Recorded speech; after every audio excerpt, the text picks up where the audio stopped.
जय हिंद दोस्तों। आज मैं आपको पढ़ाने वाला हूँ सेट 3 का 824 कोड है बीपी। ठीक है, ये जो है पेपर में इसी प्रकार से आता है। मैंने सेट 3 का जो मैंने करवा दिया है वो मैं पहले आपको बता देता हूँ। ये है भौतिक विज्ञान खंड कै हमारा सेट 3 का हो चुका है। इसे जा कर के अभी तक आपने नहीं देखा है वीडियो को तो डिस्क्रिप्शन में लिंक है, वहाँ जा कर के आप इसे देख लेना। ठीक, तभी आप अच्छे तरीके से 70 नंबर लाएंगे, 70 में से 70। ठीक, 2023 का पेपर है। Very most important question paper जो मैं बना रहा हूँ ये है 2023 का। ठीक, इसके बाद अब मैं जो पढ़ा रहा हूँ रसायन विज्ञान का खंड ख है। ठीक, जो कि 20 नंबर का आता है पूरे। ठीक है, इसके बाद तब मैं बताऊँगा जीव विज्ञान का। तो चलिए वीडियो को स्टार्ट करते हैं। अगर वीडियो में आप नए हो तो वीडियो को जा करके एक लाइक कर देना, देन सब्सक्राइब कर देना और दोस्तों को भी शेयर कर देना। चलिए वीडियो को स्टार्ट करते हैं। तो देखिए, सबसे पहले मैं आपको बताना चाहता हूँ, यहाँ देखिए 100% आएगा। ये प्रश्न जो मैंने बनाया है बहुत ही बारीक से बनाया है। ठीक, और ये सेट जैसे एग्जाम में होता है ना, इसी प्रकार से मैंने सॉल्व भी करवाया है और 70 अंक का। ठीक, वेरी मोस्ट इंपॉर्टेंट है सारे क्वेश्चन। खंड ख है, ये रसायन विज्ञान का खंड ख है। इसी प्रकार से आपको बोर्ड एग्जाम में देखने को मिलेगा। तो देखिए फ्रेंड, प्रश्न नंबर 5 का कै। ठीक, आपको लग रहा होगा कि 5 का कै और इसके ऊपर वाले कहाँ गया, तो मैंने खंड कै में बता दिया है भौतिक विज्ञान का। ठीक, उसके बाद रसायन विज्ञान का पूरे 70 मार्क्स, इसलिए मैं यहाँ पर लिख करके दिखा रहा हूँ। ठीक है, तो प्रश्न नंबर 5 का कै, इसमें कह रहा है कार्बन परमाणु की संयोजकता है, यानी कार्बन परमाणु की संयोजकता है तो 4 बहुविकल्प रहेगा। आपको लिखना किस प्रकार से है, तो इसी प्रकार से लिखना है उत्तर, अतः बहुविकल्प 3 4 सही है। ठीक, इसी प्रकार से आपको पूरे लिखने हैं। ठीक, तब जा करके आपका 1 अंक प्राप्त हो जाएगा। ये बहुविकल्प 1 नंबर का है। मैंने 6 क्वेश्चन लिया है, जबकि पहले आता था 3 क्वेश्चन, लेकिन मैंने 6 क्वेश्चन लिया है। क्योंकि एक एक्स्ट्रा करके, ताकि आपको याद हो जाए सारे बहुविकल्प क्वेश्चन। देखिए प्रश्न नंबर 5 का ख, प्रश्न नंबर 5 का ख क्या है, ये कह रहा है कि कैल्शियम फास्फेट का सूत्र क्या है, तो मैंने लिखा है उत्तर में अतः बहुविकल्पीय 3 Ca3 ब्रैकेट के अंदर PO4 बाहर 2 सही है। ये जो है किसका फॉर्मूला है, हमारा कैल्शियम फास्फेट का। अच्छे से आपको याद कर लेनी है, क्योंकि फॉर्मूले बार बार पूछे जाते हैं एग्जाम में। ठीक है, 1 नंबर का क्वेश्चन अभी मैं बता रहा हूँ। अब देखिए प्रश्न नंबर 5 का ग, प्रश्न नंबर 5 का ग में क्या कह रहा है, रासायनिक समीकरण VaCl2 जलीय प्लस। ठीक, इसके बाद H2SO4 जलीय। ठीक, इसके बाद तीर का निशान BaSO4 ठोस, ये ठोस जो है हमारा ब्रैकेट में प्लस 2HCl प्लस जलीय है। ठीक, इस प्रकार का क्वेश्चन आपके एग्जाम में पूछे जाते हैं। तो आपको क्या करना है, इसका रिएक्शन क्या हो जाएगा, अतः बहुविकल्पीय 3 अवक्षेपण अभिक्रिया है, सही है। इस प्रकार से आप इसको बता सकते हैं। ठीक, अच्छे से आपको समझ में आ रहा है। चलिए नेक्स्ट क्वेश्चन की ओर चलते हैं। नेक्स्ट क्वेश्चन है हमारा प्रश्न नंबर 5 का घ, धावन सोडा का रासायनिक सूत्र है, या धावन सोडा का रासायनिक सूत्र क्या होता है। इस प्रकार से आपके क्वेश्चन मिलेंगे, बहुविकल्प वाले प्रश्न हैं। उत्तर में लिखना आता है बहुविकल्पीय 3 Na2CO3 × 10H2O सही है। इसी प्रकार से आपको पूरे क्वेश्चन का आंसर लिखना है, जैसे मैं अभी लिख के दिखा रहा हूँ बोर्ड एग्जाम में। इसी प्रकार से लिखने हैं ताकि आपका जो है 70 में से 70 मार्क्स अच्छे तरीके से ला सको। ठीक है, अब देखिए नेक्स्ट क्वेश्चन हमारा क्या है। नेक्स्ट क्वेश्चन है प्रश्न नंबर 5 का डे। प्रश्न नंबर 5 का डे में क्या है, 1 बिलियन नीले लिटमस को लाल कर देता है, इसका पीएच मान क्या होगा, या पीएच मान कितना होगा। तो देखिए इसका उत्तर मैंने लिखा है अतः बहुविकल्पीय पहला 6 सही है। इसका पीएच मान कितना होगा, नीले लिटमस को लाल कर देता है तो इसका पीएच मान 6 होता है। ठीक है, अच्छे से आपको समझ लेनी है। इसके बाद देखिए प्रश्न नंबर 5 का च, मैंने 6 क्वेश्चन करवाया जो कि 6 नंबर का है।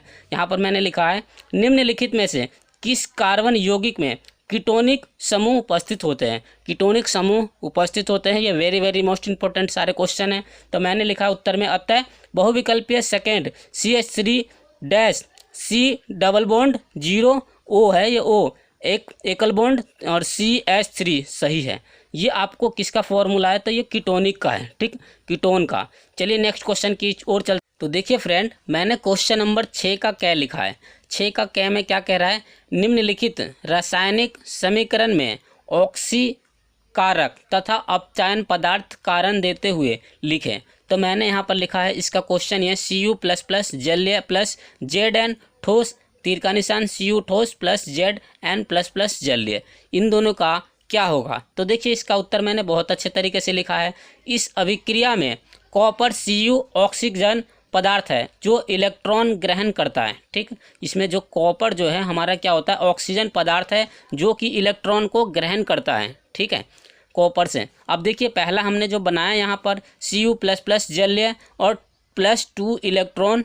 ठीक, इसे इलेक्ट्रॉन, तीर का निशान Cu ठोस, और जिंक का है, ये तो हमारा कंप्लीट हो गया। इसके बाद देखिए, और जिंक Zn अपचयन पदार्थ है जो कि ई इलेक्ट्रॉन प्रदान करता है, इसमें भी इलेक्ट्रॉन प्रदान करता है। तो देखिए Zn ठोस और -2 इलेक्ट्रॉन ई, Zn प्लस प्लस जलीय होता है। ठीक, इस प्रकार का क्वेश्चन आता है, वेरी वेरी मोस्ट इंपॉर्टेंट है, जो कि प्रश्न नंबर कै का जितने भी क्वेश्चन मैं करवा रहा हूँ ये जो होगा 2-2 नंबर का। इससे पहले मैंने 1-1 नंबर का बताया, ये 2-2 नंबर का है। वेरी वेरी मोस्ट इंपॉर्टेंट है, सारे क्वेश्चन को क्या करना है, नोट कॉपी में नोट करते जाना है।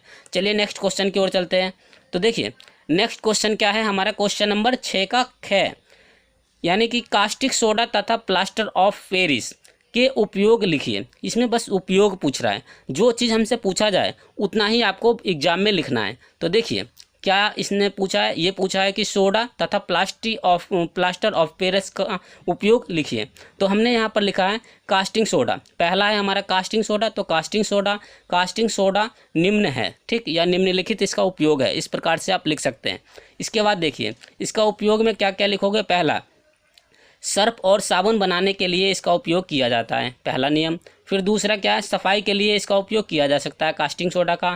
फिर तीसरा क्या है, पीने के पानी तथा नालियों को साफ करने के लिए कास्टिंग सोडा का प्रयोग किया जाता है। ठीक, ये तीनों आपका उपयोग समझ में आ गया आप लोगों को कास्टिंग सोडा का। इसके बाद देखिए प्लास्टर ऑफ पेरिस, देखिए इसका सेकंड वाला है प्लास्टर ऑफ पेरिस, निम्न इसका निम्नलिखित उपयोग है, इसी प्रकार से लिखना है। तो देखिए प्लास्टर करने के लिए, एक तो प्लास्टर करने के लिए इसका प्रयोग किया जा सकता है, दूसरा मॉडल बनाने के लिए इसका प्रयोग किया जा सकता है या उपयोग किया जा सकता है। ठीक, तीसरा है मूर्तियों और खिलौने बनाने के लिए इसका प्रयोग या उपयोग किया जा सकता है। ठीक, या किया जाता है।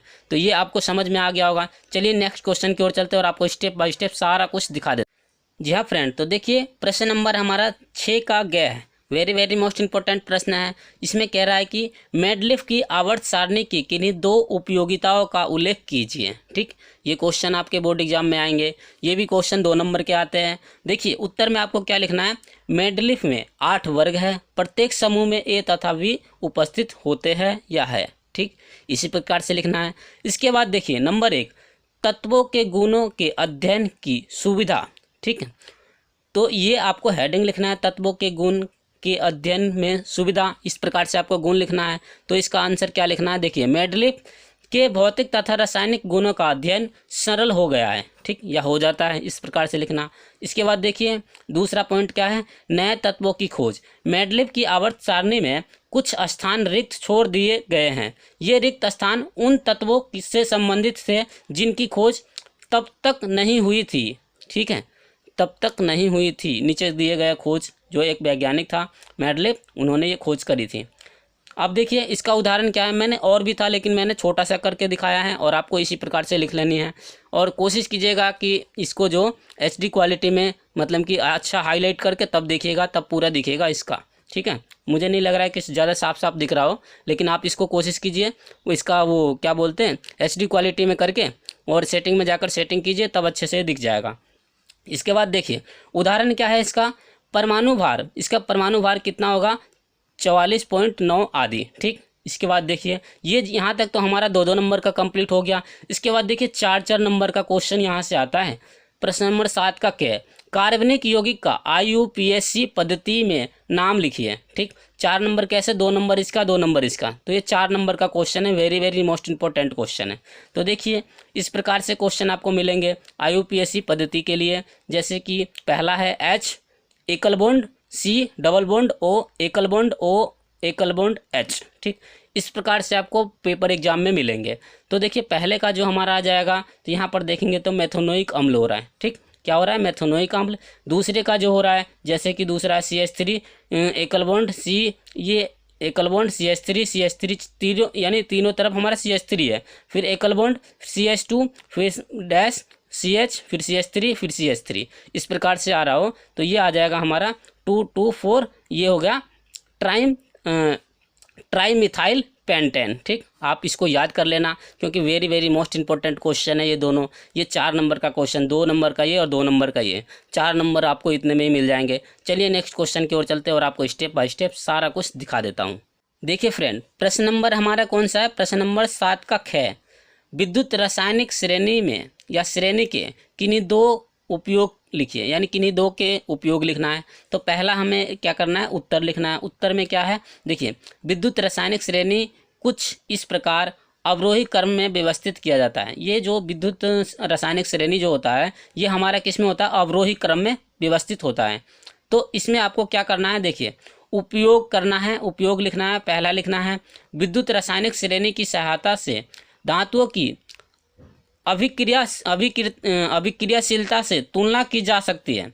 अभिक्रियाशीलता से तुलना की जा सकती है, पहला उपयोग ये हो गया। दूसरा क्या है? दूसरा है, इसमें विभिन्न धातुओं द्वारा अम्लों में से किसी हाइड्रोजन स्थापित या विस्थापित कर पाने की क्षमता होती है। ठीक, या इसमें अलग अलग धातुओं द्वारा अम्लों में से किसी हाइड्रोजन विस्थापित कर पाने की क्षमता होती है। ये दोनों उपयोग आपको अच्छे से समझ में आ गया होगा। नोट कॉपी में नोट करते जाना है। ठीक, चलिए नेक्स्ट क्वेश्चन की ओर चलते हैं। देखिए नेक्स्ट क्वेश्चन क्या है? ये हमारा जो लास्ट क्वेश्चन जो है ये हमारा आता है कितने का? 7 नंबर का। ये very very most important question है, तो आपको अच्छे से इसको फॉलो करना है क्योंकि ये चीज़ अगर आपने प्रैक्टिस कर लेना तो 7 नंबर अच्छे तरीके से गेन कर लोगे। और एक चीज़ और बता देता हूँ, देखिए ये क्वेश्चन 7 का है, या तो आपको पेपर एग्जाम में अथवा मिलेंगे अथवा नीचे वाला क्वेश्चन, इन दोनों में से कोई एक करने होते हैं। ठीक है, तो आपको मैं इसका आंसर भी बता देता हूँ, नीचे जो इसका क्वेश्चन एक और है उसका आंसर भी बता दूंगा, तो आप अच्छे से स्पष्टपूर्वक देख लेना। ठीक, तो देखिए पहला हमारा क्या कह रहा था, चलिए मैं आपको अच्छे से दिखा देता हूँ। ये देखिए, ये है इसका आंसर, मैंने यहाँ पर लिख लिया है, आपको अच्छे से दिखा देता हूँ, समझ में भी आ जाएगा। तो देखिए पहला हमारा है CH3COOH प्लस NaOH, फिर तीर का निशान A, यानी A हमारे यहाँ पर लिखा हुआ पहला। तो इस दोनों का रिएक्शन कराने पर हमारा क्या प्राप्त होगा? तो यहाँ पर मैंने अच्छे तरीके से लिख लिया। देखिए पहले का है CH3COOH प्लस NaOH, इन दोनों का रिएक्शन कराने पर जो हमें प्राप्त होगा CH3COONA प्लस H2O। यहाँ लास्ट में जो हमें निकाल के देना होता है वो जल निकलना चाहिए। ठीक है, तब जा कर के हमारा अभिक्रिया पूरा होता है। तो ये आपको समझ में आ गया होगा ये किस प्रकार से है। एक बार 2 बार प्रैक्टिस कीजिएगा, याद आ जाएगा, और फिर इसको एग्जाम में ऐसे क्वेश्चन पूछे जाते हैं तो आप लिख करके आना। ठीक है, ये आते ही है एग्जाम में ऐसे क्वेश्चन। ठीक है, इसके बाद देखिए नेक्स्ट है हमारा दूसरा। देखिए यहाँ पर दूसरा क्या है, यहाँ पर अच्छे से मैं आपको दिखा देता हूँ। दूसरा है CH यानी C2H5OH प्लस Na, इन दोनों को अभिक्रिया कराने पर बी पार्ट है हमारा, तो इन दोनों को अभिक्रिया कराने पर क्या प्राप्त होगा? तो मैंने यहाँ दूसरा भी लिख लिया है। दूसरे का आंसर क्या है? 2C2H5OH प्लस 2Na, तीर का निशान 2C2H5ONA प्लस H2। ठीक, इस प्रकार से ऊपर की ओर एरो के निशान हमने लगा दिया क्योंकि ये भी H2O आ जाता है। ठीक, इसी प्रकार से, तो ये भी आपको समझ में आ गया होगा। बहुत सिंपल है, एक बार 2 बार प्रैक्टिस कीजिएगा, याद आ जाएगा। और देखिए प्रैक्टिस ज़्यादा से ज़्यादा कीजिएगा। ठीक है, तभी जा करके आप बोर्ड एग्जाम में 95% ला सकते हैं। चलिए तीसरा देख लीजिए, तीसरा क्वेश्चन क्या कह रहा है। तीसरा क्वेश्चन जो है हमारा यहाँ पर, ये देखिए तीसरा है CH3COOH प्लस C2H5OH, इन दोनों को अभिक्रिया कराने पर H2SO4 सल्फ्यूरिक अम्ल के साथ अभिक्रिया कराने पर, गर्म कराने पर क्या प्राप्त होगा? तो देखिए हमने यहाँ पर लिख लिया है, तीसरे का आंसर क्या है? CH3COOH प्लस C2H5OH H2SO4 यानी सल्फ्यूरिक अम्ल, इन तीनों चारों को अभिक्रिया कराने पर CH3COO प्लस H2O, जल हमारा लास्ट में ही निकलेगा। ठीक, इसी प्रकार से आपको कर लेनी। फिर तीसरा क्वेश्चन हमारा इतना ही था। यहाँ पर आएगा देखिए ये इसका चौथा का है हमारा C2H5OH प्लस 2 ऑक्सीजन के साथ अभिक्रिया कराने पर KMnO4 से गर्म किया जाता है, तो CH3COOH प्लस H2O, ये प्राप्त हो जाता है जल। लास्ट में हमें जल निकालना है। ठीक, ये चीज़ आपको कॉमन है H2O। ठीक है, अब इसके बाद देखिए फिफ्थ है हमारा C2H5OH प्लस H2SO4 के साथ अभिक्रिया कितने 100 डिग्री सेल्सियस पर गर्म किया जाता है, तो C2H5HSO4 और प्लस H2O, लास्ट में देखिए हमारा जल ही प्राप्त हो रहा है। तो आपको अच्छे से ये क्वेश्चन का आंसर समझ में आ गया होगा। मैं यहाँ भी दिखा देता हूँ, क्वेश्चन हमारा इसी प्रकार से आपको मिलेंगे। ठीक, ये 7 नंबर का क्वेश्चन है, अच्छे से इसको नोट कीजिए और याद कर लीजिए। ठीक, जल्दी से जल्दी नोट कर लीजिए, मैं यहाँ पर आपको दे रहा हूँ 2-3 सेकंड, इसको नोट कीजिए फटाफट। और चलिए नेक्स्ट क्वेश्चन की ओर चलते हैं और आपको स्टेप बाय स्टेप सारा कुछ दिखा देता हूँ। तो देखिए फ्रेंड, प्रश्न नंबर 8 का अथवा वाले था, ठीक है। ये भी कितने नंबर के होते हैं, तो 7 नंबर पूरे पूरे आते हैं। अगर आप समीकरण आपको नहीं आता है तो आप इस क्वेश्चन को याद कर लेना, ठीक। अथवा वाले भी कर सकते हो, पहले वाले को छोड़ करके, ठीक है। यहाँ पर मैंने लिख लिया है, निम्नलिखित पर संक्षिप्त टिप्पणी लिखिए। टिप्पणी लिखने के लिए आ जाता है, जो मैंने लिखा इसको आप प्रैक्टिस कर लेना अच्छे तरीके से। पहला, प्रतिस्थापन अभिक्रिया क्या होता है। दूसरा, सजातीय श्रेणी क्या होता है। तीसरा, दहन अभिक्रिया क्या है। फिर चौथा ये है एस्टरीकरण, एस्टरीकरण क्या होता है। इस प्रकार से मैंने 4 क्वेश्चन लिखा है, वेरी वेरी मोस्ट इंपॉर्टेंट है। 2023 के पेपर में टपक से टपकने वाले प्रश्न हैं, आपको अच्छे तरीके से याद कर लेनी है। तो देखिए पहला हेडिंग में मैंने लिख लिया है यहाँ पर प्रतिस्थापन अभिक्रिया। प्रतिस्थापन अभिक्रिया में आपको क्या लिखना है, वह अभिक्रिया जिसमें किसी यौगिक के अणु के किसी एक अनुभार के स्थान पर कोई दूसरा भार, अनुभार अथवा समूह आ जाता है, उसे हम क्या कहते हैं, प्रतिस्थापन अभिक्रिया कहते हैं। आप यहाँ पर लिख सकते हैं पूरा पूरा प्रतिस्थापन अभिक्रिया कहते हैं, ठीक है, इस प्रकार से। इसके बाद देखिए उदाहरण में क्या है, आयरन और कॉपर सल्फेट को अभिक्रिया कराने पर ये हमारा फेरस सल्फेट और प्लस कॉपर प्राप्त हो जाता है, ठीक। तो देखिए Fe प्लस ये हो गया हमारा Fe से iron plus CuSO4 copper sulphate, दोनों को अभिक्रिया कराने पर ferrous FeSO4 plus Cu copper प्राप्त हो जाता है, ठीक। ये उदाहरण आपका बहुत सिंपल है, बहुत अच्छे तरीके से आपको समझ में आ गया होगा। हिंदी में भी मैंने लिख दिया है और याद कर लेना, ठीक। चलिए नेक्स्ट है हमारा सजातीय श्रेणी। सजातीय श्रेणी में क्या करना है, कार्बनिक यौगिक का वह समूह जिनका सामान्य सूत्र एवं क्रियात्मक समूह एक जैसा होता है उसे सजातीय श्रेणी कहते हैं। ये भी क्वेश्चन आपको अच्छे से समझ में आ गया होगा। उदाहरण देखिए, उदाहरण में आपको क्या करना है, CH3OH ये हो जाता है मेथनॉल, ठीक। इसके बाद CH3CH2OH, ठीक, एथेनॉल। फिर इसके बाद होता है CH3CH2CH2OH, तो ये हो जाएगा हमारा प्रोपेनॉल। ये जो है ये IUPAC पद्धति में दे देगा ये क्वेश्चन, तो आपको सॉल्व करना होगा। तो ये अच्छे तरीके से इसका उदाहरण भी याद कर लेना, ठीक है, सजातीय श्रेणी का है। चलिए नेक्स्ट की ओर चलते हैं और आपको स्टेप बाय स्टेप सारा कुछ दिखा देता हूँ। तो देखिए हमारा है यहाँ पर तीसरा क्या कह रहा है, दहन अभिक्रिया। तो दहन अभिक्रिया क्या होता है, देखिए नाम में भी आधा क्वेश्चन का आंसर छिपा रहता है, ठीक। दहन अभिक्रिया में हमारे क्या होता है, दहन हो रहा है, कहीं ना कहीं तो बाहर है अभिक्रिया को। तो देखिए अपने सभी अनुरूपों में कार्बन ऑक्सीजन में दहन करने और उसमें प्रकाश एवं कार्बन डाइऑक्साइड देता है, ठीक। कहीं ना कहीं हम दे रहे हैं, किसी को बहा रहे हैं अभिक्रिया को, ठीक। अधिकांश कार्बनिक यौगिक की दहन पर प्रचुर मात्रा में ऊष्मा एवं प्रकाश मुक्त करते हैं, ठीक। ऊष्मा का जो प्रकाश होता है ये हम मुक्त करते हैं, कहीं दे रहे हैं, इसी को बोलते हैं दहन अभिक्रिया कहते हैं, ठीक है। इसके बाद देखिए दहन का सामान्य रासायनिक समीक्रिया निम्न है। तो देखिए यहाँ पर हमने लिखा है CXHY प्लस ब्रैकेट में X प्लस Y/4 बाहर ऑक्सीजन का 2 तीर का निशान XCO2 प्लस Y/2 और H2O जल हमारे लास्ट में, ठीक। मैथन के लिए समीकरण, अगर आपको ये याद नहीं होता तो लास्ट वाला ये समीकरण आप लिख देना, ठीक। CH3H8 प्लस ये हो गया हमारा 5H2O तीर का निशान 3CH2 प्लस 4H2O, ठीक। लास्ट में देखिए जल आ रहा है, सभी चीज़ का हमारा जल ही आएगा लास्ट में, ठीक है।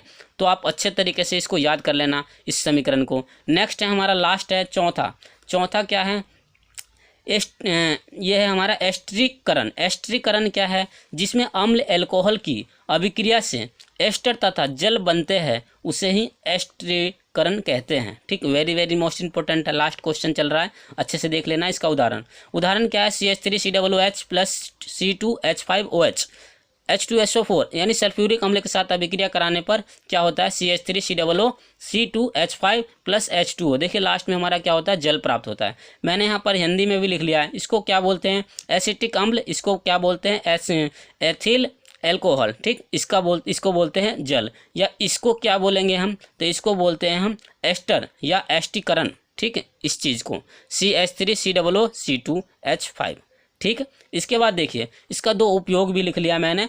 पहला उपयोग है प्रयोगशाला में अभिकर्मक के रूप में पाए जाते हैं, दूसरा है कृत्रिम सिरका बनाने में काम आता है, ठीक। ये वेरी वेरी मोस्ट इंपॉर्टेंट था और जितने भी क्वेश्चन मैंने आज करवाया है सारे क्वेश्चन आपने नोट कर लिया है, तो बहुत बहुत धन्यवाद। चलिए इसी के साथ मैं अपने वीडियो को समाप्त करता हूँ। जय हिंद, जय भारत, वंदे मातरम। Thanks for watching.